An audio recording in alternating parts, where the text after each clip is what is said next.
enne ülikooli asutamist oli just Skytte see, kes avas Liivimaa õuekohtu. Selle kohtu asupaigaks oli kuningas Gustav Adolf määranud samuti Tartu. Niisiis on Skytte kindlasti väärt, et tema ausammas Tartu Toomemäge krooniks. Olgu see ausammas Johannes Skyttele meie tänu väljendajaks Rootsi kuningriigile nende otsuste eest, mis tõid meile meie ülikooli.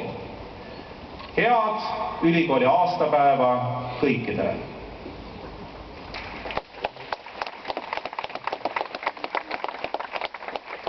Your Majesty, Mr. President, Rector Magnificus, ladies and gentlemen.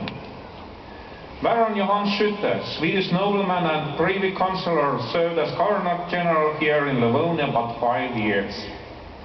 Yet thanks to his impressive efficiency,